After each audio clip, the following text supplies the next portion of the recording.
Hello everyone, welcome to the round 19 trade targets and preview stream for 2024. Sorry, this is a very annoying camera angle. The microphone is so in my face. Hopefully that's better, and hopefully you can still hear me okay. Look, I'm a couple of minutes late, so I thought there's no point to do the stream starting soon screen. We're just got to get straight into it. A few people have asked to see ready for the GOAT. Lowe says I'll take being called the GOAT. Look, I'm not generally one for being very egomaniac or egocentric, but I'll take being called the GOAT. Thank you very much, Lowe. Jason says you. Sorry guys, work meetings. I know things get late, but look, we're here. We're ready to go. Plenty of people already in the chat, which is awesome to see. Just want to also give a quick thank you to everyone because we also passed 4,000 followers on Twitter, which is awesome. And I think we're past 4,700 on YouTube. So I think, again, we're looking at over 1,000 on Instagram now. So I think not that many more, and we'll probably get to a combined 10,000. Ridiculous. Absolute scenes. But no, it's great to see everyone already. Hopefully the internet is all good. No microwaves. Please, no microwaves. That's all I'm hoping for. Anyway, lots to talk about this week. Lots of carnage. Nico Hines being the biggest talking point for sure. One of the biggest injuries probably of the season from a SuperCoach point of view. Out for 2 months now confirmed. So he's gone for the regular season. So if you're a Nico owner, yeah, look, obviously you've completely lost out and just been absolutely screwed over here because, you've probably held him, dropped in cash, not delivered that many points. Could have had Jerome Hughes who's been killing it. And now Hines is out. It's just brutal. That's the brutality of SuperCoach, but it's okay. Cameron Smith, you must give me a shout out, Aman, or your halfbacks will be cursed. If we're talking about goats, we might have another goat in the chat here. Cameron Smith looks like it's the legitimate Cameron Smith as well. I've got no doubts that is the real one. But yeah, great to see so many of you already in the stream. But lots to talk about. We've got a poll running in the stream as well at the moment on certain topics to cover. We've got second row forwards, halfbacks, fullbacks, dummy halves, and other potential downgrades as well. I know people are looking at freeing up some coin this week to make some big moves. This is the last major buy week, so lots of great stuff to chat about. At the moment, halfback is the number one option that's been voted for, 47%. So, get your vote in, but that poll's been up for like an hour or so. It's got 76 votes, so it probably takes a lot to knock off halfback from the number one talking point there. But let's get into it, shall we?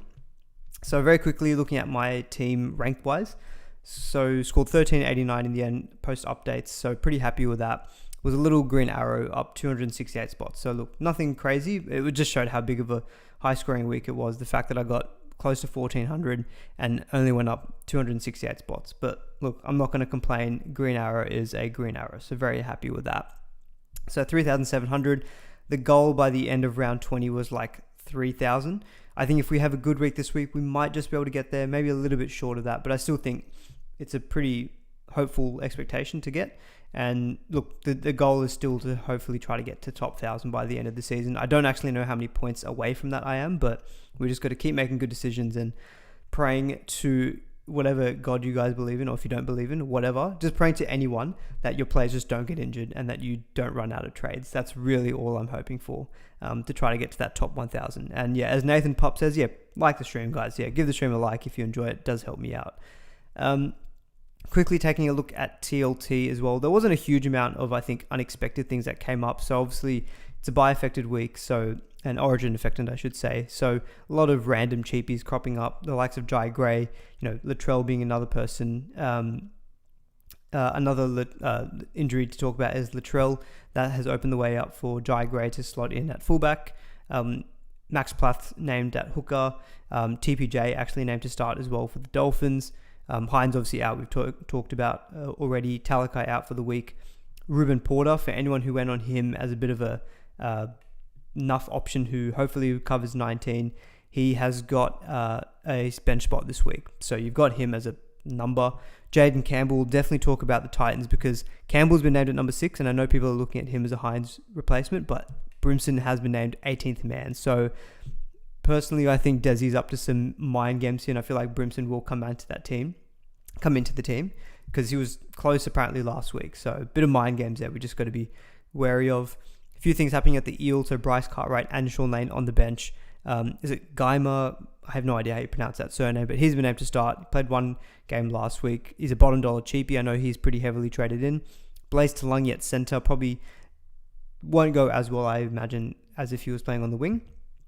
Tom Trbojevic named at fullback. Another carnage point. Tolotau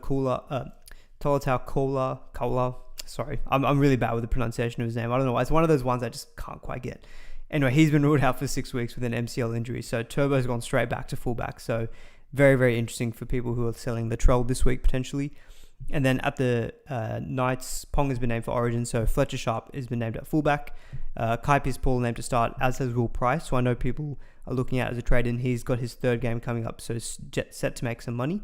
And Jaden Brayley at 14 on the bench. So a few things happening there in team list. Nothing too crazy, but obviously a few big names being injured. Nico Hines, Latrell being the kind of big ones there. J-Rock says, can we see a strength of schedule graphic? You betcha. So there's a few things in terms of specific positions to cover, but I did want to start this stream talking a little bit about, there was a lot of questions coming in on Twitter and socials about just run home guys. I think, we're looking at this as the last major bye week. Next week is a mini bye week with the Sharks, Parramatta and the Dragons being on the bye. But round 21, even next week onwards, even this week to an extent, trades are running low. You're just looking at who are the guys that I just want to keep for the rest of the season. I want to be trading in. I want to be finalizing my run home team. So we'll definitely be looking at a run home strength of schedule, and that does actually feed into some other sections later on. But I talked about this last week in terms of SuperCoach points conceded. I haven't updated it to include last week's games, but it was kind of giving a general idea as to over the season versus first half, second half of the season so far, teams to target. In my mind, nothing's really changed too much, I think, from last week. Probably reaffirmed a couple of things, like the Titans, for example, not being the easy beats that we were seeing in the early parts of the season. Bulldogs, again, pretty defensive, only conceding 12 points last week. Dragons, probably a little bit different. I think the Dragons, while they rank really low here in terms of not conceding too many points per game, in the second half of, rounds 19 to round 17, the Roosters still did score 42 points on them. And I don't actually have I do have the slide up. Let me jump to it. It's way down at the back somewhere. Oh no, I deleted it. Never mind. Ignore me. But one thing that we also need to be looking at is it's not just about SuperCoach points conceded, but also who scores the points. Because you can have teams like the Roosters who are maybe coming up against like a middling opposition, but they're so good as an attack that they can still pile on points. And we kind of saw that last week. So the Roosters are number 1 for SuperCoach points scoring. Dragons actually haven't been that bad defensively, but they still leaked 42 points. So we also need to make sure we still keep an eye on the actual attacking output of teams, not just who's the most leaky. But nothing's really changed in my opinion on this. I won't go through it in too much detail. But what I have done is I've used this updated so what I've done is I've created a new, so if you're aware of my strength of schedule spreadsheet that I kind of was plugging more earlier in the season, you are able to customize your difficulty rankings for teams. So what I've done in my own personal copy is I've taken the second half, so round 19 to round 17, not exactly 1 to 17. I've made some of my own little adjustments. Like for example, the Dragons, if you actually look at the SuperCoach points conceded straight up, Roosters are like first, but the Dragons are like sixth. My opinion was that I think they've been benefiting from a bit of an easy draw, so I've pushed them down a little bit. So I've made some of my own adjustments, but more or less what I've done is I've looked at not round 19, but round 20 to round 27. I've looked at that 8-week period, and based on SuperCoach points conceded, sorted from top to bottom who's got the easiest to toughest draw. Because I think this is pretty useful, I'd hope anyway, because I know people are looking at the teams to target for the run home, and as a result, who are the players to target from those teams. So very interestingly, if you look at the teams that have got the best draw from round 20 to round 27. So top 3 based on my own spreadsheet was Penrith, number 1. Now that's obviously pretty big, right? Penrith are one of the best teams in the competition. That automatically makes you think Cleary, you want to see how he goes, but I think Cleary is going to be someone you're definitely going to want in your team for the run home, because apart from Melbourne in round 24, no games there frighten me at all. So definitely someone like Cleary. I think, for you Nico Hines owners out there, if you're not thrilled about any particular trade-ins this week, I think this should tell you that, you might just be better off waiting and just going straight to Cleary, save yourself trades, and just go Hines to Cleary maybe in round 20, round 21, and sweet, you're probably going to be fine. So Penrith really stuck out there, and also even cheaper options like an Isaac Tongo, for example, or maybe a Dylan Edwards if you're selling Latrell, still could maybe be an option. Second was the Warriors. Now this is actually, I was actually a bit surprised by that, but it makes sense. You look at their draw, apart from the Bulldogs in round 25, Canberra, Tigers, Parramatta, Dolphins, Manly, Sharks, it's a pretty good run for the Warriors. The biggest issue with them is that they've got the bye in round 27, very, very last round of the week, very last round of the season, I should say. But again, thinking of trying to set up for your run home team, Adam Fanul-Blake, Mitch Barnett, pretty soft draw. We know Fanul-Blake can get attacking stats. Maybe if you want to go pod up with like a DWZ, Roger Tuivasa-Sheck, maybe there's a scope for you to be able to do that because they've got a pretty good run from round 20 to round 26. Bulldogs in third. So those top three teams, none of them play this week.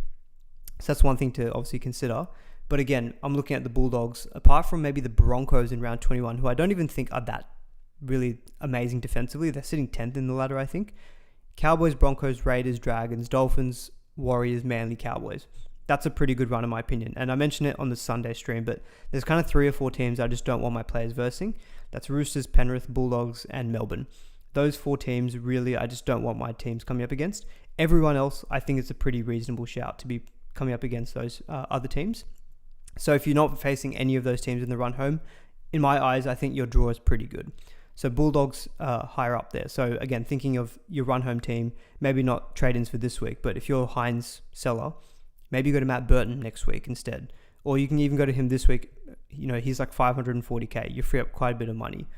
Jacob Carraz could be an option back on the wing to set up your center wing as well. So just keeping this in mind, this is why I thought it'd be useful to go through the run home strength of schedule. The next 2 teams who both actually played this week and also play round 20, so they've become very relevant, is the Rabbitohs and then Manly.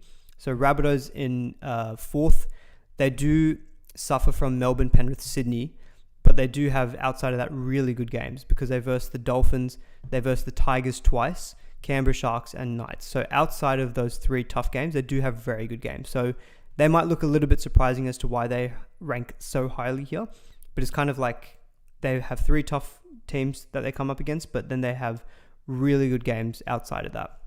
So again, thinking of the Rabbitohs, Cody Walker, if you maybe don't own him and you're thinking of a number this week, and he might actually be goal kicking this week as well, although Jai Gray might goal kick maybe if I'm not mistaken, but Cody Walker could be an option that you can consider as a trade in this week for someone like a Nicho Hines.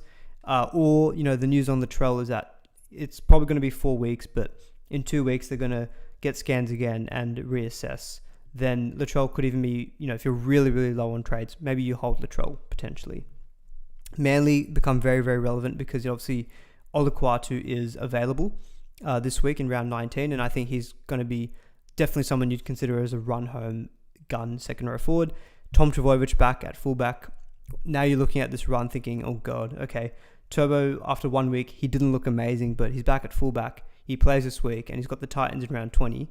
Outside of the Roosters in round 21, he's got the Bulldogs in round 26, but pretty good games outside of that as well.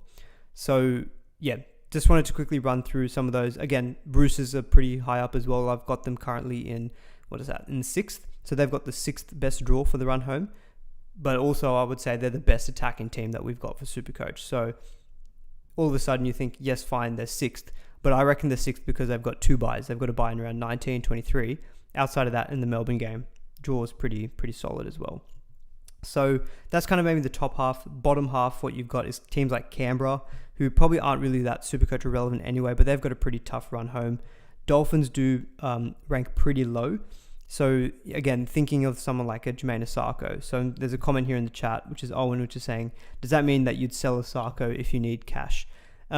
Look, he's probably not someone I would be selling this week just because he is a playing number. But when he's come up against Penrith in round 20, then it's the Titans, Roosters, Warriors, running into Bulldogs, Melbourne, Broncos, and then the Knights away. Yeah, that is a pretty tough run. So someone like an Asako, again, you're thinking, okay, I'm short on numbers. Sure, he might be a good trade in this week, but looking long-term run, I don't actually think he would be ranking in my top 4 or 5 centers. And so he could be someone that maybe down the track I do sell to free up funds because the centers is a very hot position.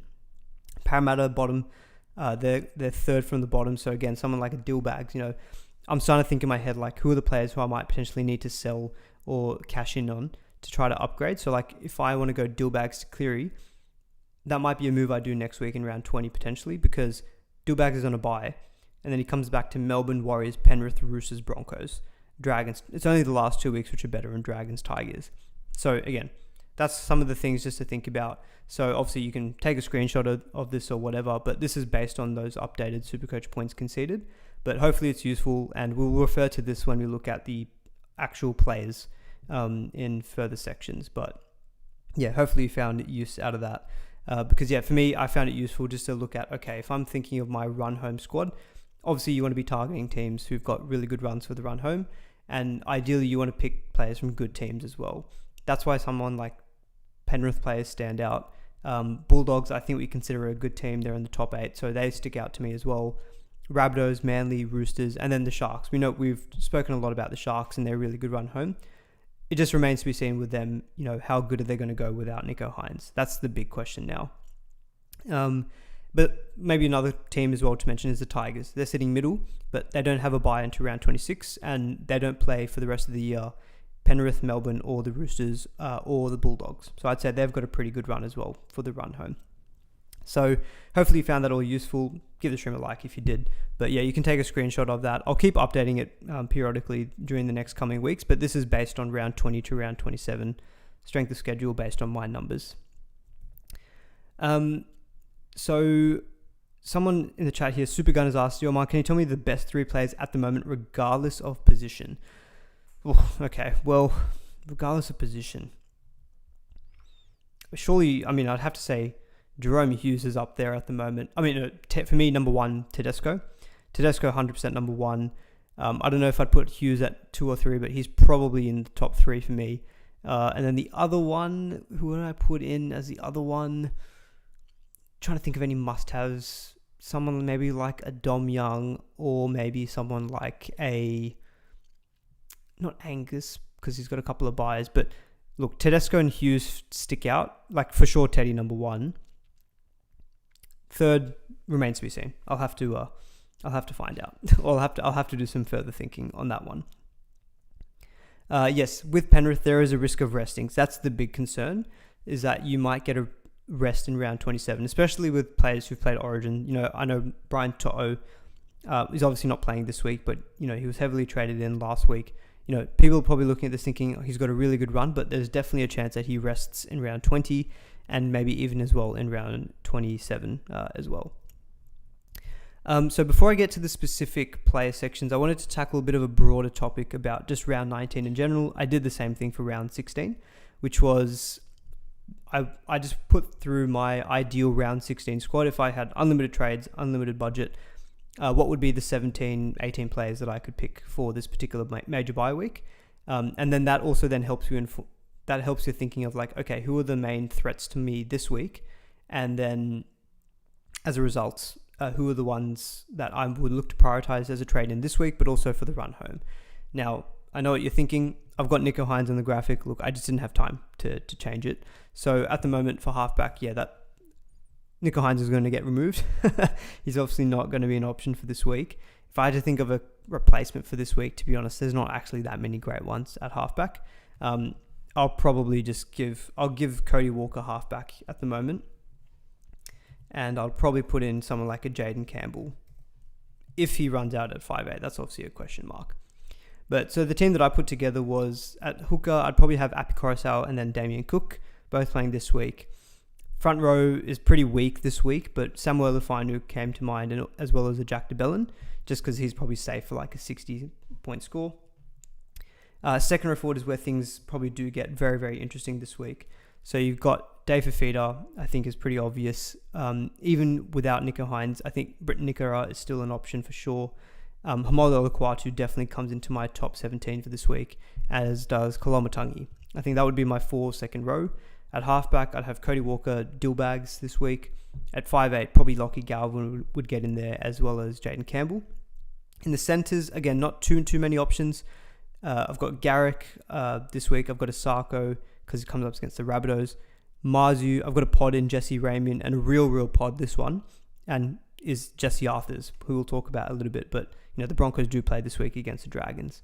And at fullback, I put this fullback thing prior to Turbo being announced at fullback. So I originally had Keanu Kinney and Turbo. I had Keanu Kinney and Gutherson. I would probably change... I'd probably change Gutherson to Turbo. That would be my updated fullback. So that would be my best kind of 17 or 18 squad that I could put together for round 19 for this week. And so similar to, the question people say is like, who's really a top trading target for this week? If I've got like 11 players this week, or if I've got 12 players this week, do I need to make trades to get up to 13, or can I run with 11 to 12? The way that I always try to answer that question is it's all about quality, not quantity. So if you put your own best round 19 squad, and let's say you've got 11 players, but if you've got like 7 or 8 out of the top, 17 that you could possibly field, and so you've got 8 out of 11 top quality, you're probably in a position where, you may be able to afford to run shorter week because trades are running low, and instead of maybe selling to a guy who's just going to be playing this week, you can save that trade and then try to get to a real top quality gun. Maybe it's a Cleary in halfback, maybe it's a Ponga at fullback. You kind of get what I'm saying, hopefully. So yeah, I put this together for myself. Obviously, it's a little bit different now because of made some updates here with Hines being out. But what I did was, if I looked at my own squad, currently pre-trades, I've got 1, 2, 3, 4, 5, 6, 7, 8, 9. I've got 9 players this week who I'd probably say would make it into my top 17. And I've got 13, I think, as it currently stands. So I've got 9 out of 13. There is probably a good chance that I do trade in one of the guys on the list here. So I'm going to get up to like 10 out of 13. So I get to a point where I'm like, cool, 10 out of 13 of the top quality players, in my opinion. I think I can probably nullify enough of the threats who I don't have by owning these other 10. So that's kind of how I'm looking at it this week. But I know this isn't a section that people had asked for, but again, I think it helps when you're looking at how many numbers do you have for this week, and do you need to prioritize trading in round 19 guys, or can you get away with maybe having 11, 12, as long as you've got the best guys that you possibly can. Nick in the chat, $10 donation. Thank you so much. You're ever generous. Really, really appreciate it. Amanu Legend, would you hold Manu till he returns, and would you trade out Sean Lane for Ola? Worried I can't afford him later. Thanks. So look, we'll get on to second row forwards at some point, and definitely Olaquatu. But look, Sean Lane to Olaquatu, yeah, I think for sure I'd be doing that move if you can afford it. I know Lane plays this week, but again, we're thinking of the quality options for this week. Olaquatu's stats are really, really good because he had that one game where he scored 13 points. If you take that out, he's actually probably top 2 second row based on what he's done so far this year. But yeah, so hopefully you found that useful as well. We'll get on to the halfbacks though, because I know that I'll end the poll now, but that is the number 1 voted for option. We've got 150 votes now. I think that's a pretty good sample size. So we'll talk about halves just next up. Edward says, hey man, thanks for all the great content. First year playing SuperCoach, and I'm in the top 4K listening to your tips. Thank you. I appreciate that a lot, Edward. I was actually, God bless it, I was telling my mum this on the weekend that sorry, I didn't answer the other part of your question, Nick. Sorry. Would I hold Manu till he returns? It depends. If you can cover him and you don't need his funds, I think he's a pretty good hold because he actually has got a really good run home, as we saw with the Roosters. Quick couple other shout outs as well. Alex Palmer, member for 13 months. Really appreciate that. I remember Alex. Oh my, I was just about to say, Alex used to be the one who used to gift so many memberships, and he's just gone and done it. He has just gifted 10 memberships. Alex Palmer, what a legend. I think I made an emoji for you. Oh no, I didn't. I made one for Tom J, the GOAT. Tom J, where is Tom J? He's disappeared. Anywho, thank you, Alex, for your generosity. Aman, I once called you the most honest podcaster there was, but now you're telling us to sell great players for minimal reason. You greedy player. Supercoach rank isn't worth your soul. Shame. I can't tell if this is sarcasm or not. Nah, look, surely I'm still being an honest podcaster. I tell you to sell good players only if I think it makes sense. Anyway, it's been 25 minutes. Let's talk about some halfbacks. So, of course, Hines being the big one, he's out now for the rest of the Supercoach season. Could be back for the finals in actual NRL terms. But yeah, looking at the list of halfback, I expanded it to also 5/8 because I think most players now probably do have an option with duels in either Dylan Brown or Cody Walker to switch to a 5'8". So I think strictly looking at the halfback, the options that stuck out to me, there's probably 4 that really stand out to me. You got Jerome Hughes, Nathan Cleary, Sam Walker, and then probably Daly Cherry Evans. I think he is a bit of a pod that people might consider. Again, I think if you can afford to hold Hines this week, still make your other moves, but also save that move and potentially reassess and get in one of these other 4 guys next week. To me, I think that's a better option than trying to settle for like for a guy who plays this week but maybe isn't as great as some of these other options. Owen's asking in the chat, Munster or Wishart. So I actually originally did have Wishart in this chart here. Well, there's a poem or a rhyme, unintended. But the way I saw it was that thinking long-term run home, Wishart will eventually get out of the team when Munster comes back in. So I just figured he probably wouldn't be in that category. And the reason a couple of people are actually saying no Munster at the moment. Look, Munster, I need to go and check NRL Physio's casualty ward, because I have to remind myself when did he last predict Munster to be coming back. But the reason I haven't got him is just he's injured at the moment. That's the only reason for it, guys. But if he's coming back in like round 22, the thing with Munster is that like he came back, because remember he had this lingering issue, I think even coming into the season or like early in the season. He came out and had one really good game where he scored like 148 points. Played a couple other games where he was okay, and then he got injured again. So the thing is with Munster, like particularly being a groin injury, I just feel like there's some risk there that I would not want to be jumping on him straight away. Excuse me while I just quickly have a look at what Physio has predicted for his return. This is great podcasting going on here. I'm sure if I could find it fast, that would have been better. Unless someone wants to just help me out and put it in the chat, that would probably be useful. He's got Munster for a round 21 to round 22 return. So even if you look at that, so let's say Munster comes back in round 21, he comes back to Parramatta. Cool, it's a good matchup, but at the same time, would you want to trade him in straight away after an injury? Probably not. So I think I'd give him a week, and then you can see in round 22, at which point, yes, he could be an option, because he's got Dragons, Rabbitohs, Penrith, Dolphins, Cowboys, Broncos, like a pretty good run for the run home. So look, the only reason I haven't got him there is purely just because he's still currently injured. But yes, in terms of the straight halfbacks, Cherry Evans, Walker, Hughes, and Cleary are the ones who I'm thinking about. So if I had to think of my perfect 2 for the run home, the way I'm looking at both just form and draw, Cleary would be there, because I know he's had a very disrupted year with injuries, but with Cleary, I'd be really happy to give him a week against the Dolphins. He's got 181 break-even, returning from a hamstring as well. So I think, with Cleary, for sure, I'd be waiting a week. Just really high break-even, re-injury risk of a hamstring. Round 21 versus the Dragons, and with a really excellent run home, Cleary would be my number 1 option. Hughes would probably be second, just based on how well he's been going. He's got a 3-round average of 90. I'm pretty sure his 5-round average is about the same as that as well. And while Melbourne don't maybe have on paper the best draw for the run home, it's Melbourne. They're a good attacking team. So Hughes would be number 2 for me there. Sam Walker probably is third, because while he does have 2 buys, Roosters do have from round 21 onwards a pretty good run home, and he's goal kicking as well. Cherry Evans probably 4th. Draw wise, he's probably got the best draw, I think, out of Sam Walker, Hughes, and himself. But he's not goal kicking, but he does have some upside to him, and he's done this in the last few seasons where Cherry Evans in the run home just seems to go on a tear. So I like him as a bit of a pod option as well at halfback. So what I've done is I've looked at predicting how many games these guys will play. So I'm not really looking at any real, I'm looking at restings if I think it will happen, but assuming no resting. So even say for Cleary, I'm giving him all the games from round 20 to round 27.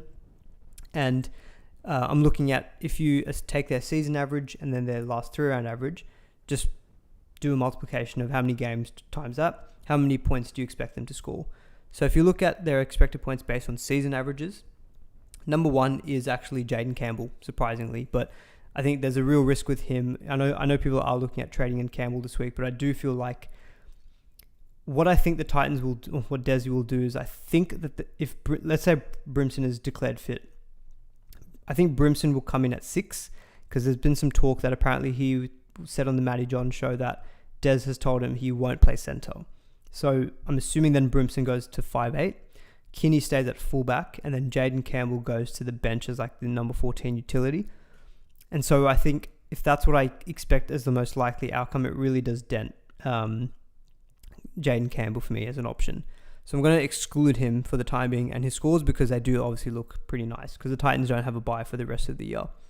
So excluding Jaden Campbell, number one on this metric for the season average is actually Jerome Hughes. So he gets 8 games for the rest of the year. So he'll, based on a season average of 80, he'll score 640 points. If he gets a rest in round 27, which could happen based on Melbourne's table position, just take out 80 points. You're looking at 560 points there. Even 560 points is still the highest out of any of these players. So I think Hughes, for me, based on how he's going, he would make my top 2 halfbacks for the run home. Sam Walker, based on his season average, would be scoring 462 because he only plays 7 games, because he does have 2 buys in the whole round 19 to round 27 period. Based on his 3-round average, though, which is a little bit higher at 77, he'd be 540 points. So not that far behind Hughes, but I do think Hughes would probably outscore him. I think the drill-wise is pretty equal. On Cherry Evans, based on his 3-round average, which is 71, he'd be scoring around 500 points. So if you look purely at numbers outside of Cleary, who I think is probably number one option, because Cleary's numbers, look, they're obviously injury affected. 62 average for the season, 3-round average 68. We know Cleary on his day is more like a 80-plus averaging player. So I think Cleary, just because of his pedigree and the draw, is still in my head number one. And then I'd probably rank it Hughes, Sam Walker, and Cherry Evans as the 2, 3, 4 in my run-home halfbacks. In terms of 5'8 replacements, so I know people could maybe move on to 5'8s. So in the 5'8s, I'm looking at, we've already talked a little bit about Munster, but excluding him for a second, it'd be Cody Walker, Dillbags, Matt Burton, and I haven't included Galvin here. I probably should have included Galvin, but to be honest, I'm actually assuming Galvin is just a keep at this point, because Tigers have a pretty good draw for the run home, and they only miss round 26, so I don't really see Galvin getting dropped. So if you look at those similar things of expected points over the season, but also for based on 3-round average, Matt Burton comes out at 520 points for the run home. Dylan Brown is 520 points as well. Cody Walker is 522. So they're all pretty much like 2 points within each other. So when I was pulling these numbers, they've all come out pretty similar. So then I think it starts becoming, okay, if you think based on averages are all about the same, then who's got the best run home and who do you think is just going to outscore the other? And in that case, I'd probably say Matt Burton for me would be the one, because Matt Burton, we saw before, Bulldogs have got, in my opinion, a better draw for the run home than the Rabbitohs, and definitely better than the Eels. And he's the goal kicker as well. And he had a span earlier this year where he was just knocking out like 80s. So his season average is 65. And I think based on the run home of Cowboys, Broncos, Raiders, Dragons, Dolphins, Warriors, Manly, Cowboys again, I think that 65 average is more likely to get maybe up to a 70 plus. So I think for me, Burton becomes number one there, because Cody Walker for me would probably be he'd probably be number 2, just because I think he's likely to be goal kicking without Latrell. But I do think his output will hurt as well when Latrell is out of the team. So Cody Walker probably for me is just a shade below Matt Burton. Dillbags maybe just a touch below Cody Walker. I'm just going to do that based on, I think Dillbags won't goal kick, whereas I think Cody Walker will goal kick without Latrell. So yeah, it's a pretty tough one between Cody Walker and Dillbags. I guess the other thing with Cody Walker is that he plays an extra game. So Dillbags misses next week, whereas Cody Walker has no more buys for the rest of the year. So that's probably the other thing I'd look at as well, which is why I'd rank Cody Walker above them. Brando actually makes a good point here, which is Max Plath as a 5'8 option. Not much upside, but solid scores. I actually don't have a section on Max Plath, so it's probably worth talking about him here. So he's obviously been named at hooker. He's got no games this year where he's actually been playing at dummy half. The only thing I could think his score, like his averages for the season is 59. I think his scoring is probably not going to be too different. I think he's probably going to be still getting you around the low 60s. The way I look at it is that his work rate in the middle probably won't change too much. He might just maybe take less runs. That's probably the only thing. He probably won't take as many runs from dummy half as if he was playing at 13. So Max Plath, I still think look, if you like Plath as an option, look, he's got a low 60s average. The Dolphins, I think, don't have any more buys for the rest of the year as well, so he should get 9 games for the rest of the year. So if you look at 60 times 9, what's that? 540 points. So he'd be ranking, in my head, ahead of Burton. But considering Burton, I think, is more likely to get an average of about 70 over 8 rounds, I think he's going to outscore Plath. But Plath could actually match Cody Walker or Dillbags. So I think, all in all, if you just want someone who's like no frills, who's got dual status as well, Max Plath could be your trade-in as well at 5'8". Because I think if you assume he's going to be averaging around 60, playing every single game, he's probably going to be getting... what's he going to be getting? Yeah, he'll be getting around 540 points, which I think is pretty solid.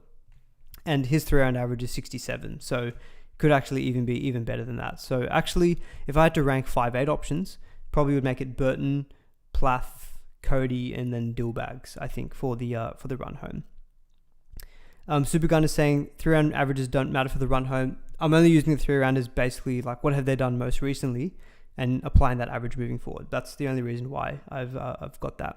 A couple of questions coming about Jaden Campbell. So Anthony's saying surely Des drops another guy to the bench rather than Campbell. It's just that we've seen Campbell play on the bench previously, so I feel like he's had that role where he's played off the bench.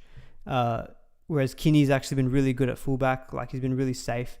Jaden Campbell, they have used him as a bench utility before, that's just why I feel like that's in my head the most likely scenario. I know someone earlier in the chat was saying about Kinney at center.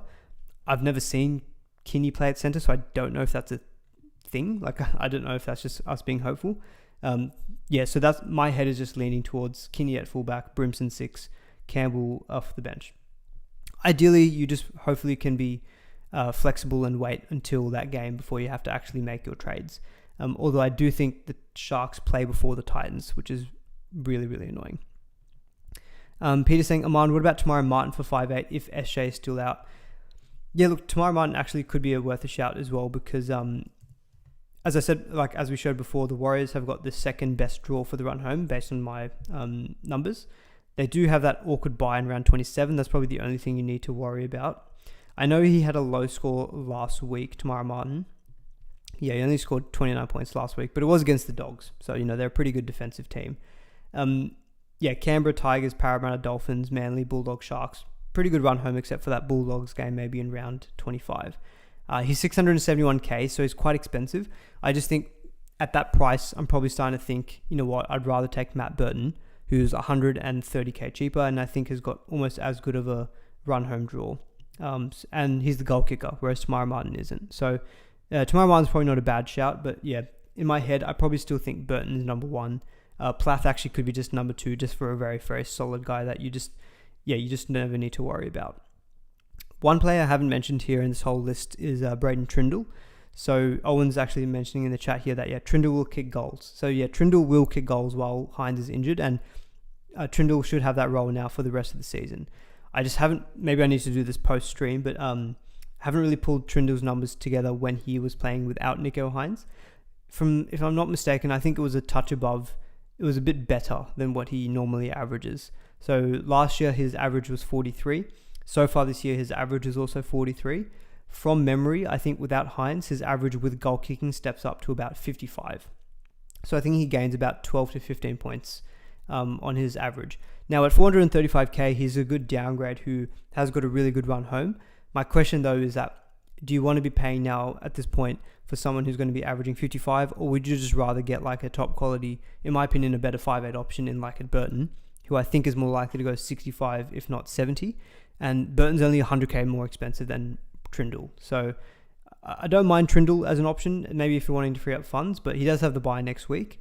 And yeah, look, I'm probably coming across as being very pro Burton, but I think it's down to his goal kicking. Bulldogs do have a good run home, and I don't really think the Bulldogs can afford to rest their players, because this could be the first time in so many years that they can get into the finals and get into top 8. I just feel like they're just going to keep playing their guys until they get there. So yeah, for me, Burton feels like a really safe option. Jai Gray could be a downgrade option. I've got a specific section on downgrades a little bit later as well. But yeah, I think if you're looking to free up bulk cash, then yeah, Jai Gray could be an option. With him, job security is probably maybe not as good as it was looking before. If Latrell was out for the season, I'd say, yeah, he's your best option for a downgrade. Only being 4 weeks, the problem there is that you could trade him in and then he might just nuff out and then you lose a bit of depth, especially in that 5'8 spot where you only have one backup option. But yeah, anyway, that's my long extended thoughts about the halfback and the 5'8 position. In summary, for halfbacks, I think my top 2 are Cleary, Hughes, followed by Sam Walker and Cherry Evans. At 5'8 is probably Burton, Max Plath, and then what did I have? I think I had Cody Walker and then Dillbags. Look, if Jaden Campbell continues to play at 6, I think he's a good option just to free, like, you'll make money for sure. He's got a negative 44 break even. And he plays this week, he plays next week as well, and he's goal kicking. So there is definitely merit to Campbell. If Campbell stays there at number 6 this week, then I think obviously he's your best option who plays this week and next week. But if you're willing to look past him, because I think there could be some longer term job security risks, I'd be happy to skip on him and yeah, just see what, hopefully you can just be flexible with your trades and see what happens with Brimson. Toolpro saying Jamal Fogarty, not too keen in my opinion. Like, Raiders have got what I had before as the worst draw for the run home. I know he's goal kicking, but yeah, probably for me just not an option. Ezra Mam could be a pod at 440k. I've just never really been too into Ezra Mam, to be honest, as a Supercoach option. He's just very attacking stat reliant. He needs to score a lot of tries to get his points. So yeah, Mam, I look at him as him being 440k for a reason. Like, season average is 51. I don't really see it changing too much from there. But if you're willing to go for a pod, the Broncos do have a pretty good run home as well. All right, so next up, we want to talk a little bit about second row. So Max Plath does feature into this as well, I guess, to an extent. But what I've kind of looked at here is who I consider to be the best second row forwards that you can have for the run home. Probably doing Isaiah Yeo a bit of a disservice because he has averaged over 70 for the season, but he's someone who I definitely look at as a potential rest candidate in round 20. He misses this week already, and then I look at him again as having a rest potentially in round 27. So while he'll probably be good in the game that he plays, at this point when we want to try to make sure we have good depth, Isaiah Yeo that's the reason why I just haven't included him in this particular list here. Haven't got Mitch Barnett either. That's just because I think Mitch Barnett, you try to ideally get him at your front row, not your second row.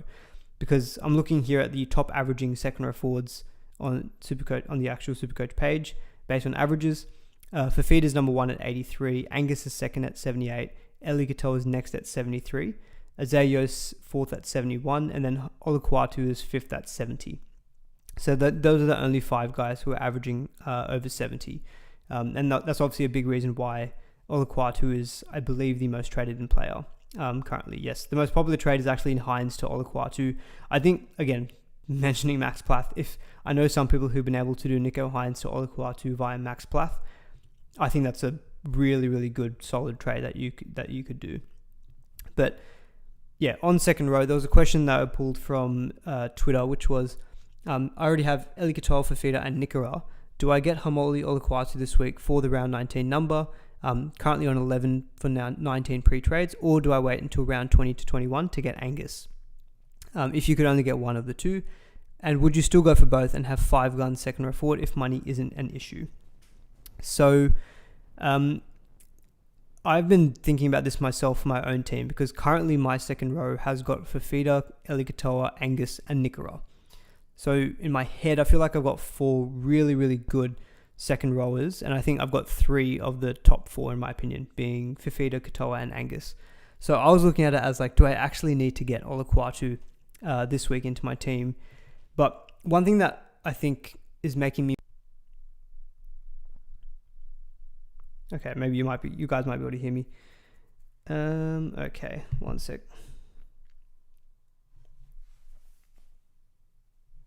We're back? Okay, cool. Yes, we are back. Yep. Yeah, I've got my stream open on my phone as well, just so I can keep an eye on it. And I saw that the circle started spinning. I was like, you've got to be kidding me. Anyway, we're back. So we've got to make use of the time while we're back.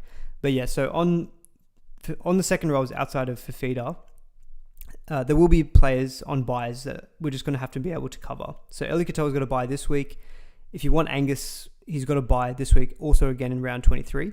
Oluquatu's got to buy in round 22. Nikoro's got to buy in round 20. So what I'm looking at, like you can even just see it on the screen visually, like from round 19 to round 24, you're probably going to find that one of your gun back rowers is going to be on the bye or maybe unavailable or maybe get a rest. Like Angus Crichton, for example, I think he's a very good candidate for a rest in round 20. So the way I was looking at it was we're going to be tested for depth pretty much up until I think round, at least in back row, until at least round 22, round 23. So I think there actually isn't a problem getting 5 guns in your second row if you can afford it, if money isn't an issue. Because I think you're going to find that you're probably going to need to be able to cover them. And then by round 24, all of the guns, in my opinion, being, Fifi, Angus, Katoa, Oluquatu, and maybe Nikora. From round 24 onwards, they all play.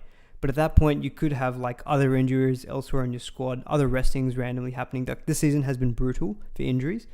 And so I feel like there's no problem, I think, having good depth in your team.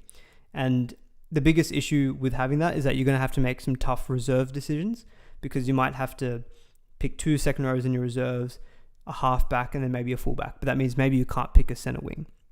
But that might be okay, because you might have injuries a particular week or other teams on buys and stuff.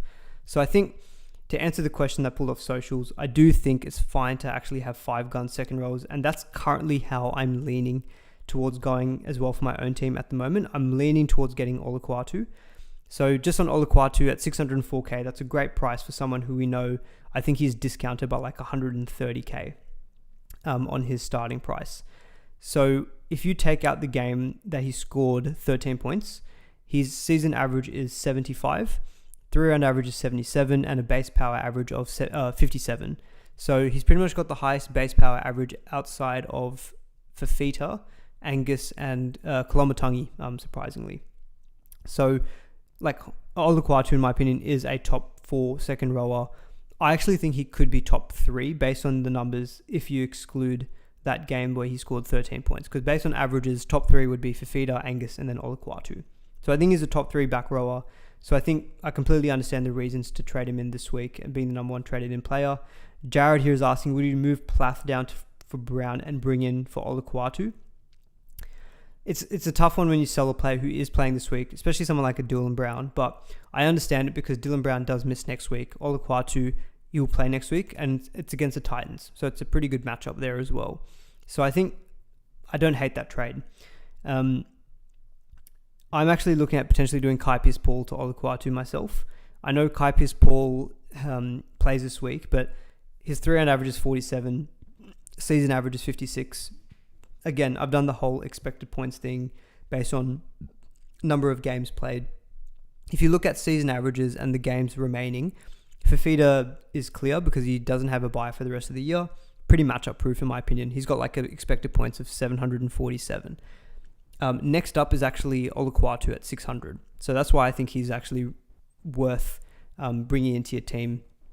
And even on that person asking about selling Dylan Brown, I had Dylan Brown for 520 points with a pretty tough run in some periods, whereas Oluquatu has got a pretty good draw and only has 1 bye, and based on averages should be outscoring him. So again, if you want to add further justification to doing that particular trade. And then third is I've got Eli Katoa. Actually, I've got Kolomatangi at 585. That's because he plays every single game. So even Kolomatangi could be an option now as well. The issue with him is that he's 706k. I feel like you just take that 100k saving and you just get Oluquatu, in my opinion. And while Kolomatangi has been named again in the middle, maybe eventually they do change and Murray goes back to the middle and Kolomatangi goes onto the edge. So Lyle is asking here, hey man, I have Kai Pearce-Paul. Would you sell for Ola? You already have Fafita, Nikora, Katoa, and Kolomatangi. So you're in a very similar position to what I am in, Lyle, because instead of your Kolomatangi, I've got Angus, and I'm still leaning towards doing Kai Pearce-Paul to Oluquatu. Because based on my numbers, Kai Pearce-Paul, I've got him for 448 points for the rest of the year. Oluquatu, I've got 600. So that's 100 and what? That's like 150 points extra you're getting from that one trade, and that trade is only costing you 100k. It, to me, feels like it's just about worth it. And I know Pearce-Paul could benefit when Pong is back, but Pearce-Paul just really hasn't looked likely for attacking stats. And I think Ponga being back is going to impact Bradman Best and Greg Marzhew more, not Kai Pearce-Paul. And Pierce Paul has got Manly this week away, which is not easiest game on paper. Then he's got the Broncos, then a bye, and then Penrith. He's got an 83 break even. I think he's going to start losing a bit of money, and Olukwatu with a break even of 8 is just going to start going up in price. To me, I know it's not great that you're trading a round 19 guy for another round 19 guy, but I do think you are making a genuine upgrade. So in your position, Lal, especially where you're sitting at 75th, congrats, by the way, that's an awesome rank. Just think about all the guys around you are probably going to be getting in Olukwatu as well. So I think I'd be happy making that trade. And then you're saying your next question is who would be going for Angus? Look, maybe I'm biased because I own Angus and I don't want other people to buy him now, but he does have an extra buy in round 23, but you know what? I'm not even going to play that game. I would say Angus for me is a must-have for the run home, just based on how good he's been looking. Who would go for Angus in your position? I think what you could do is you can reassess Nikora, because Nikora's going up in price quite a lot. He's 707k, got a 59 break even, so probably going to, at least in round 20, he'll probably still be in the 700s. If it looks really bad by round 21 without Hines, Nikora could maybe be your ticket to Angus, or it would probably be Kolomatangi. But out of Nikora, Kolomatangi, I think without Hines, Nikora is probably the one who I'd say leaning towards selling Angus. But yes, another player I want to talk quickly about is Bryce Cartwright. So Swift AU's asking, is Bryce a worry? Yeah, it's a bit of a concern now that he's been named on the bench. Look, Trent Barrett does like to play silly buggers with this whole Joe Offengawi Junior Polo bench switching has caught no one by surprise, yet every Parramatta coach this year has done it every week. But for me, Bryce Cartwright is a worry. He's definitely not a trade in.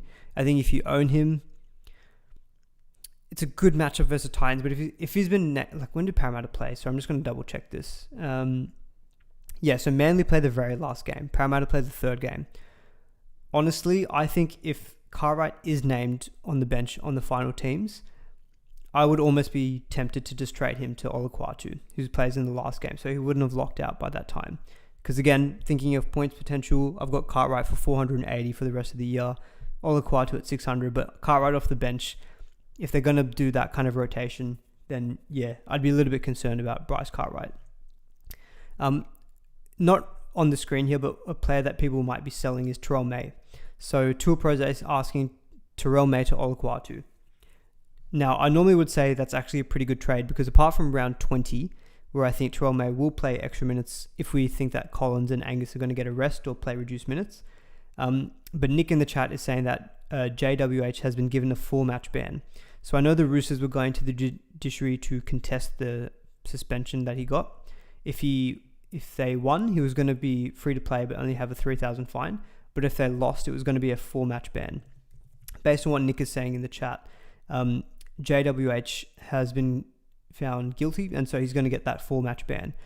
All of a sudden, that makes someone like a Terrell May now way harder to sell because Terrell May is going to come back and have round 20, 21, 22, and 23 with one less prop.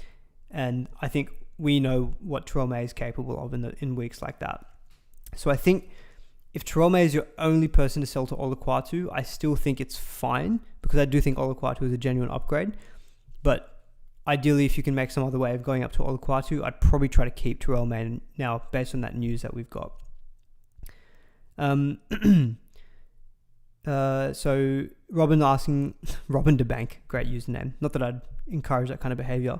Burbo to Olukwatu and Salmon to Guymer for funds for Sharp. Gives me roughly 340k to upgrade Sharp to Ponga or someone else soon. Yeah, I think those are pretty good trades. Burbo, I haven't really spoken about him, but yeah, he's obviously unavailable this week. I have a feeling he's at a pretty good value as well. He's 471k.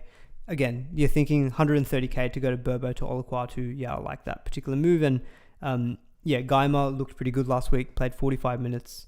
Named to start again. Could just be one of those enough options, or he might actually just consistently get a run out as well.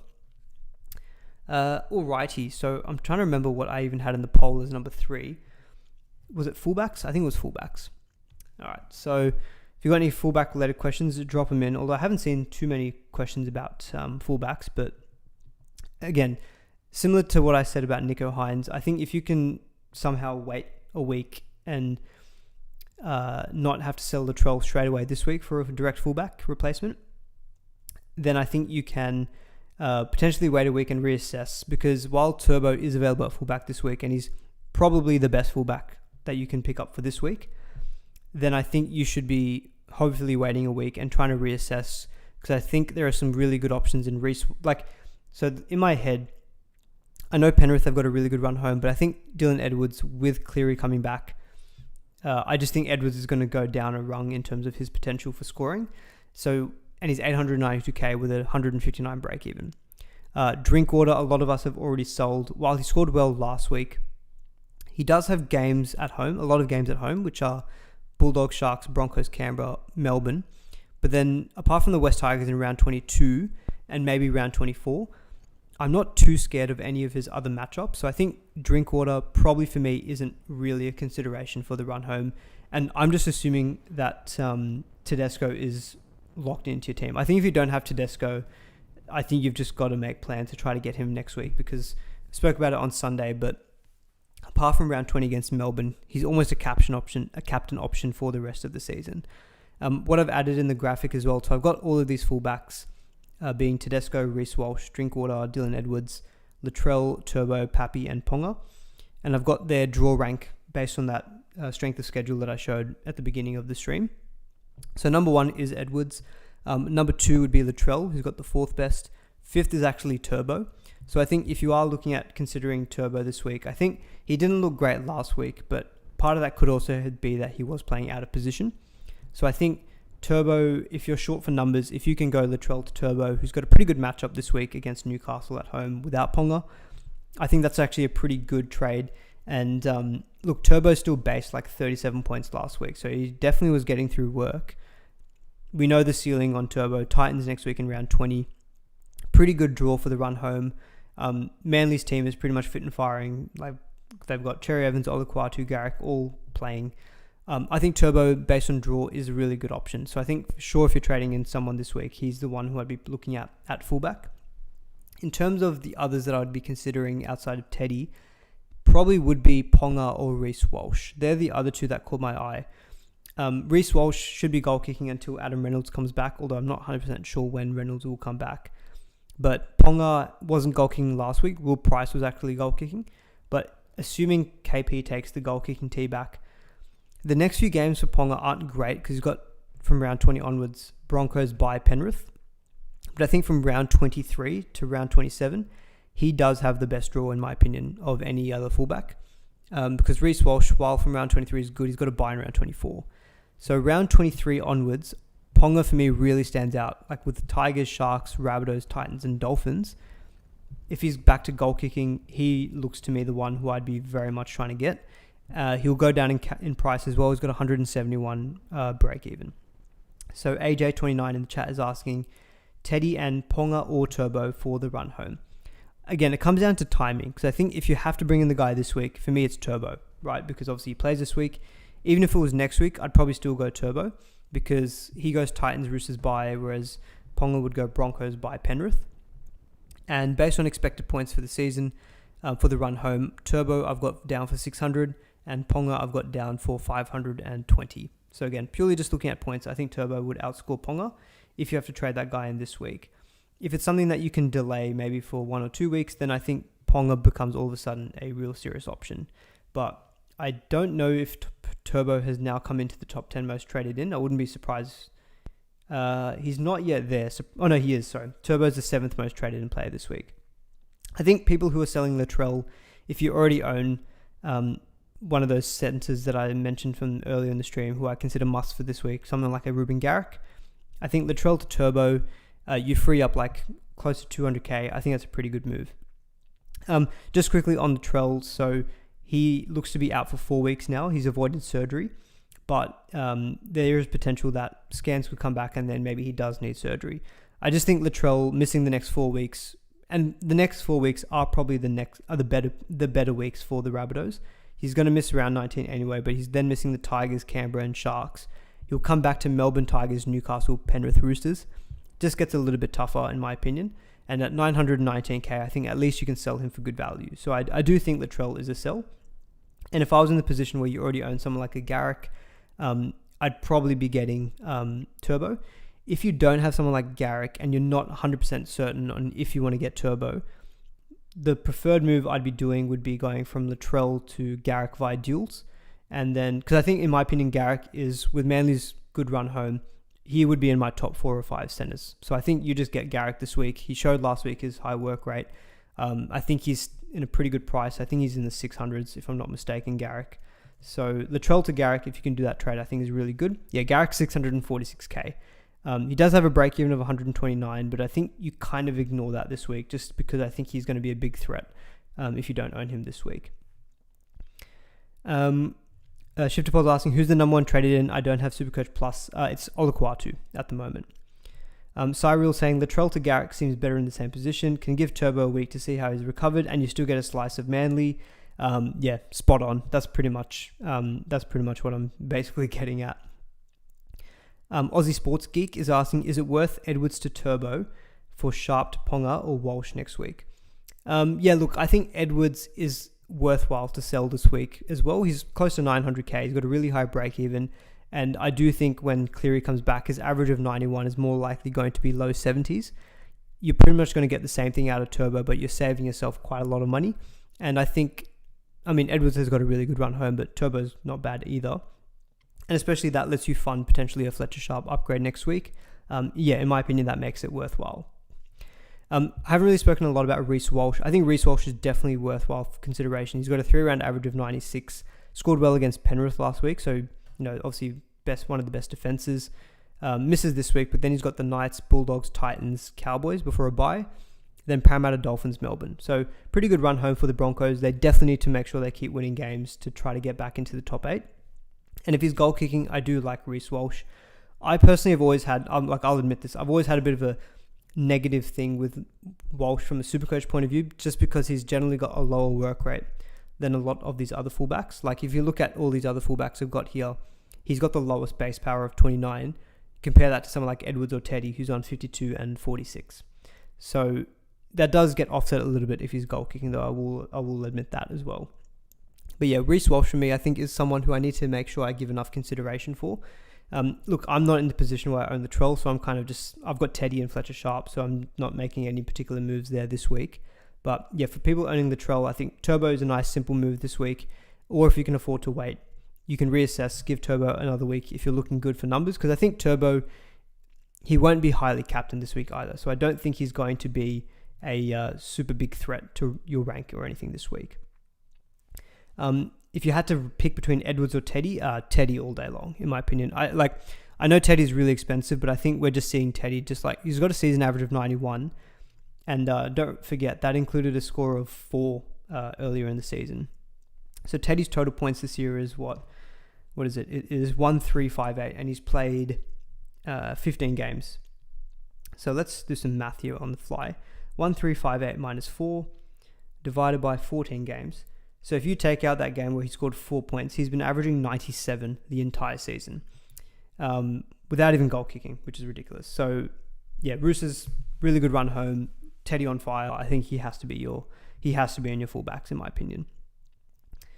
Alrighty, I think that's probably enough on the fullbacks section. I think, yeah, so to sum up, well, I won't sum up. Hopefully I gave all my thoughts pretty clearly. I want to talk a little bit about number 9s, because I know people are in the position, like maybe myself, who still own Harry Grant or maybe own Jeremy Marshall-King, and they're looking to make some moves at hooker. So my opinion is still the same from last week. For round 19 hookers, Api Coruscant for me is number 1. Damien Cook is number 2.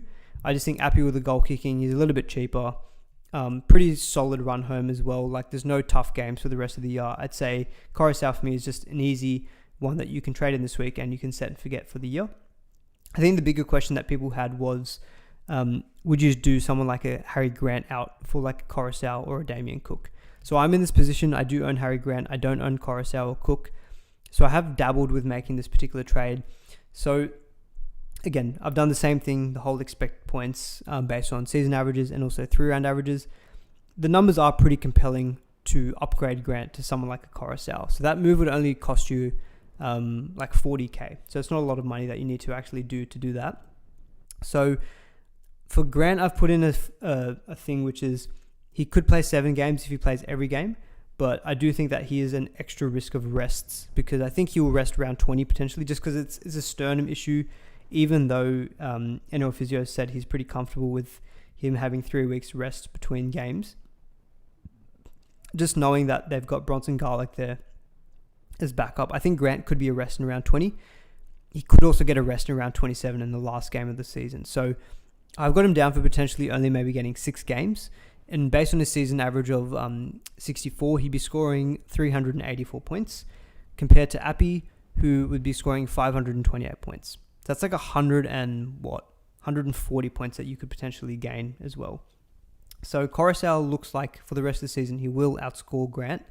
Especially, I think if you don't have any backup at hooker, like a Joey Lussick still, I think the Grant to Coruscant move could work out. Because I think you get a number for this week, you get a number for next week, and you just probably remove all headaches because Grant hasn't been as good as he's been in previous seasons as well. The only reason I'm probably looking at keeping Grant is one, just trades. I don't want to keep burning trades to make these kind of moves when I think Grant, he's not been performing well, but he's still only maybe 2 points off averaging someone like a Coruscant, who's probably been maybe the best hooker for SuperCoach this year. And Grant does have some good games like Parramatta, Dragons, Rabbitohs, Dolphins, Cowboys, which I don't think he's a risk of getting rests in, which I think could just make him a nice little pod for the run home. So in my opinion, I'm not looking at going Grant to Coruscant this week, but I understand the move because I think if you just want to remove the headache or you're concerned about the sternum injury, then I understand why you'd want to make that particular upgrade. And I would prefer going to Coruscant than I would Damien Cook. Connor's asking about Reece Robson. Sorry, again, I haven't got Robson here purely just didn't have time to pull him into the slides, but also he's still off this week on Origin duty. And look, he's got an extra buy in round 25. Doesn't have a great run home. I mean, he's a cheap price at 586k, but he's probably just not someone that you'd be considering for this week. So I think maybe one that you just reassess. If you had to get someone for this week, Coruscant for me is the one. And Brayley would be third behind Damien Cook for a round 19 playing option. Jacob Little getting no love. I probably should give some love to Jacob Little. What did he score? 70 points last week against the Roosters. The only issue with Little is, he's 627k. So he's only 10k less than Grant. So that's one thing. To be fair, his last he's got a 5-round average of 69 and a 3-round average of 74. Maybe I should give the guy some credit. Although since round 12, 102, 52, 69, 63, 90 and 70, he scored 4 tries in that period. Again, thinking of is that sustainable?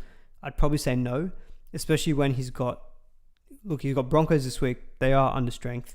Misses round 20, comes back to the Penrith Panthers, Melbourne Bulldogs. That's gross. Those are really good defensive teams. Then it's the Titans, Sharks, Parramatta and Raiders. Look, for me personally, yes, he's been good, but thinking ahead, he's got that bye next week, some tough games. I would have to predict that he won't get as many tries as he's gotten in the last few weeks. Is it worth downgrading Robson if you have Appy as well? 10 trades left and 2 boosts. Yeah, I don't mind only having one dummy half as your primary. That's what I did last week. I sold Joey Lussick to Jake Simpkin just to make sure that I had some backup. But at the end of the day, I just want to keep having Harry Grant as my number one. In terms of downgrades for the hooker position, at the moment, really, it's pretty scarce. Tom Starling could be one, but he doesn't play this week, but he scored pretty well last week and was named to start. And Starling played 76 minutes last week and scored 80 points. And he's 299k and he's got a negative break even. Maybe you can take a punt on him. Otherwise, Simpkin, I think, is in the 287k. He's been named again to start this week. There's no Lockie Croker in the Manly squad at all. So it looks like he's at least safe for this week and probably next week as well. He's 287k. They're the two that stand out for me as downgrades at hooker. But yes, I don't actually mind downgrading Robson to free up some funds because I think there's plenty of other better positions out there. These guys that I've got on this list here, these are the top averaging hookers. We're talking 66, 65. If you think back to second row forward, we had 5 guys averaging over 70. So there's plenty of other positions where I think you can target higher upside, and hooker's just not that. So I think I'd be happy to downgrade one. Brayley's asking similar thing. If you have both Appy and Grant, would you downgrade Grant to fund future trades, i.e. funding Kinney to Walsh, Plath to Burton, Brown to Cleary, Isaka to Kraz, etc.? Yeah, look, it's weird saying that it's okay to downgrade Harry Grant, but personally, he hasn't been at his best.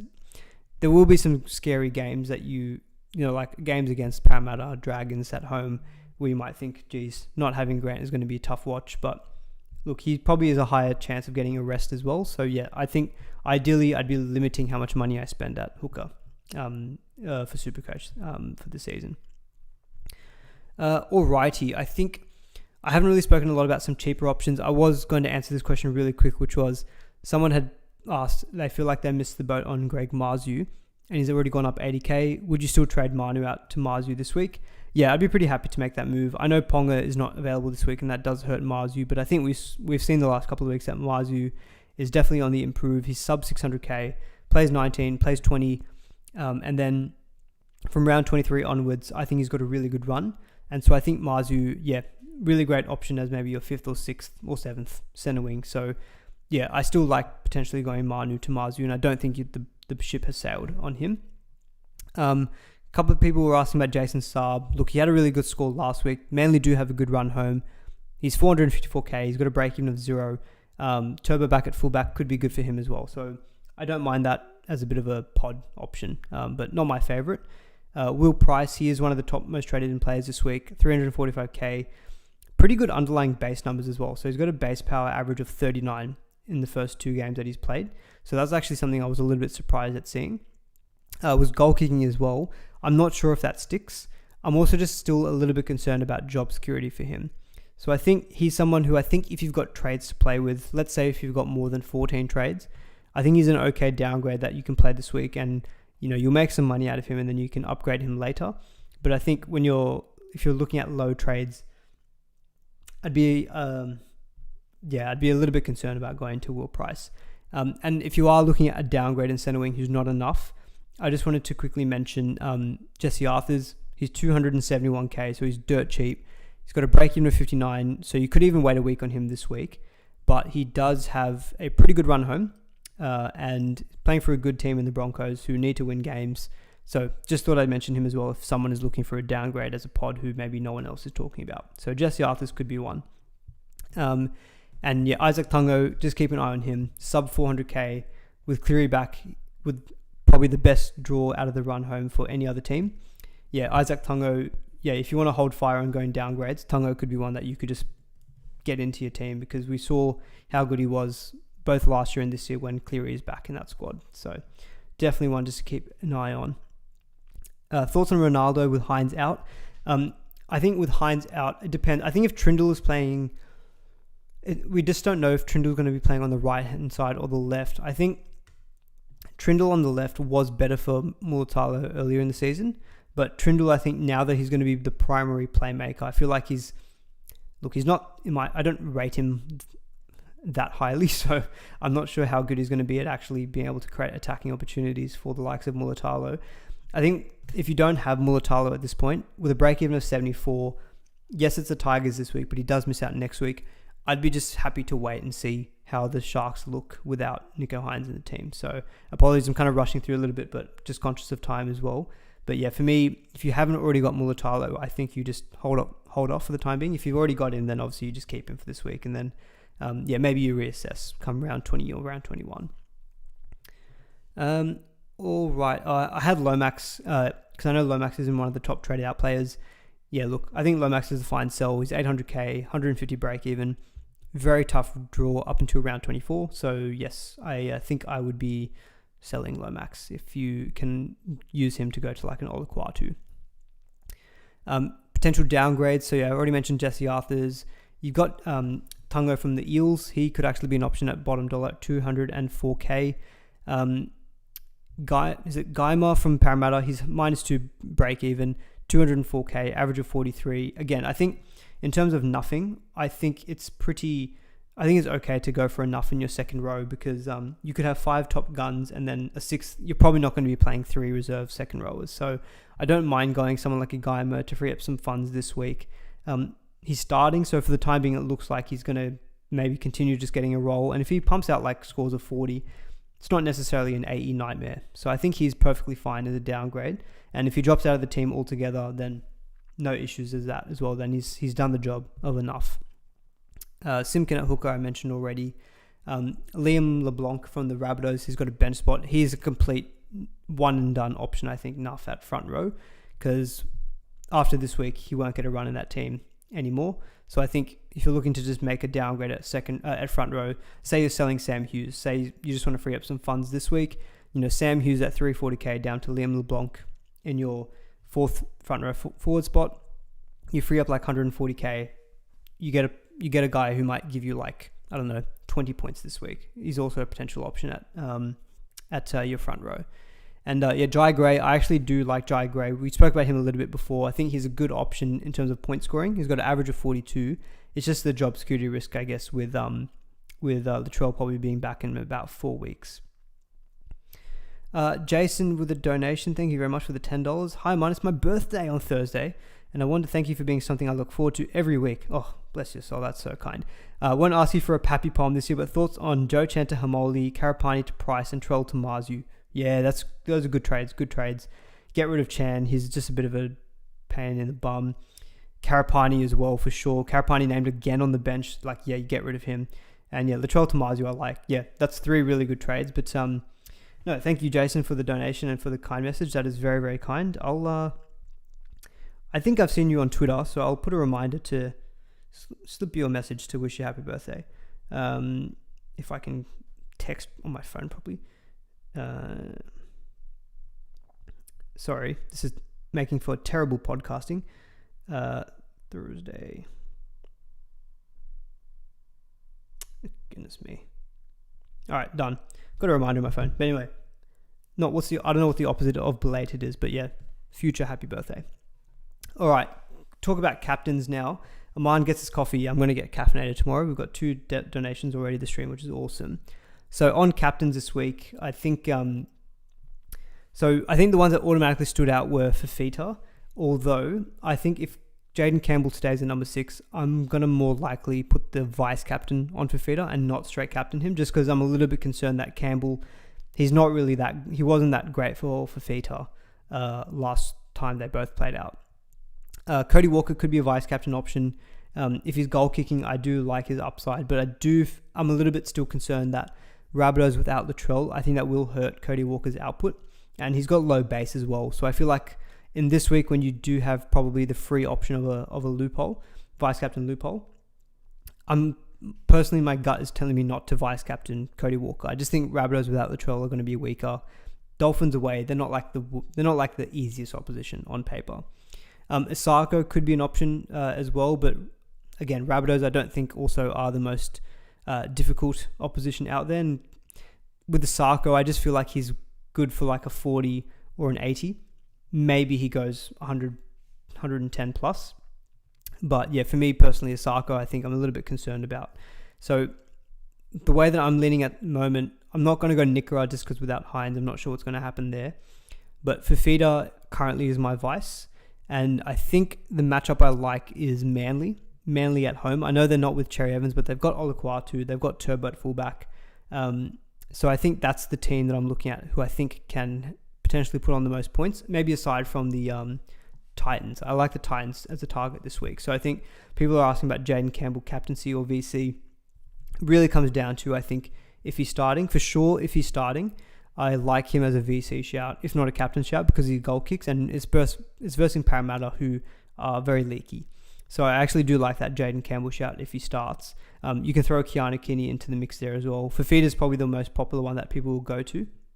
So I won't be able to bring it on screen, but I can tell you, if you look at all super coaches ranked in the top 5%, at the moment, the most popular vice captain is Fafita at 21%. Hines is actually next at 14%, but next after that is Isako at 8%. So at the moment, Fafita is the most popular VC at 21%. If you look at most popular captains, Fafita is first as well with 26%. Tedesco is 17%. Obviously, he's not playing this week. And then Garrick is 17%. So he's the second highest captain player this week. And that's where I'm leaning at the moment as well. Is I'm looking at VC Fafita and captain Garrick. I just think with Garrick at home goal kicking, he's got such a solid floor. Like we saw that last week. I just think any attacking stats, without attacking stats, he's good for 60, 65. Any more than that, I think any attacking stats, he's easily getting like a 90 to 100. So yeah, at the moment I'm thinking VC for Fifita. If he gets like 90 plus, I'll probably just lock in those points, and then I'll go captain Garrick. I think if you're getting Turbo this week, he's a nice little pod option as a captain as well. If I had Turbo, I'd probably go VC for Fifita and captain Turbo. Marzhew I've got on the list here, but I think without Ponga, yeah, my heart really wasn't in it when I put Marzhew on the slide. But yeah, that's a quick summary on captains.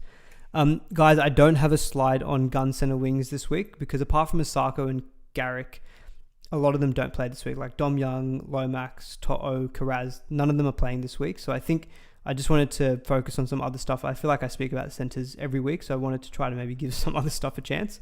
But very quickly on gun center wings, for sure this week, I think Garrick is definitely the one I'd be targeting. If you don't have Asako, to be honest, I probably wouldn't even bother, just because the Dolphins do have a very tough run for the run home. All right, guys, stream has been going on for a while, but I will quickly touch. Oh, Kolomatangi as a VC actually is a good shout from Hayden. Yeah, Kolomatangi is a good safe option as a VC. Yeah, so I think, yeah, Kolomatangi into a captain Fifita could be an option. I'm just concerned with Fifita and Jaden Campbell, which is why I'm happy to go VC Fifita. But I like Kolomatangi actually as a vice captain. He's probably pretty solid. So on my team, guys, and what I'm looking at doing this week. So I've currently got 12 trades and I've got 180k in the bank. For round 19, as it currently stands, I think I have 13. So I've got 1, 2, 3, 4, 5, 6, 7, 8, 9, 10, 11, 12, 13. Yep. I've got 13 players this week already, which is good. So I am looking good for numbers this week. But to keep it short and sweet, based on that whole second row forward chat of Olukwatu, I do think I want Olukwatu this week. So I think what I'm probably going to do is Pierce Paul to Olukwatu.